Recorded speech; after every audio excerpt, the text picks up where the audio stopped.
एक समय की बात है। एक गांव में एक ब्राह्मण रहता था। एक बार किसी परिवार ने उसे अपने यहाँ ब्राह्मण भोज पर बुलाया और दान में उसे एक बकरा दिया। बकरे को पाकर वो बड़ा खुश हुआ और खुशी से अपने घर जाने लगा। रास्ता लंबा था और सुनसान भी था। रास्ते में ब्राह्मण के कंधे पर बकरे को देखकर तीन ठग के मन में उस बकरे को चुराने का विचार आया। तीनों ने उसे हथियाने की योजना बना ली। तीनों अलग अलग हो गए। ब्राह्मण के पास से गुजरते हुए एक ठग ने कहा, क्या पंडित जी, एक ब्राह्मण होकर एक कुत्ते को अपने कंधों पर उठाकर रखा है? ब्राह्मण ने कहा, अंधे हो क्या? कुछ भी अनाप शनाप बोल रहे हो। तुम्हें दिखाई नहीं देता? ये कुत्ता नहीं, बकरा है।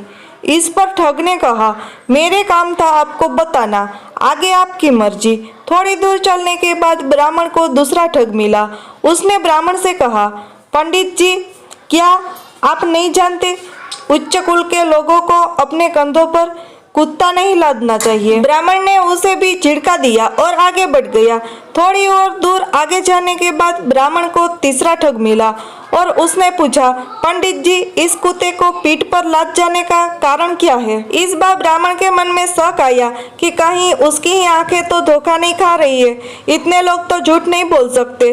और उसने रास्ते में थोड़ा आगे जाकर बकरे को अपने कंधे से उतार दिया और अपने घर की ओर आगे बढ़ गया। उसके आगे जाते ही तीनों ठग बकरे को वहां से उठा ले गए और उसे मारकर उसकी दावत खाई।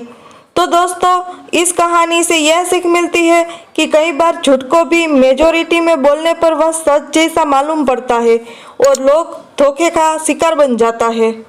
आपको ये कहानी कैसी लगी वो कमेंट करके ज़रूर बताइए। चैनल पर नए हो तो चैनल को सब्सक्राइब, लाइक और शेयर ज़रूर कीजिए।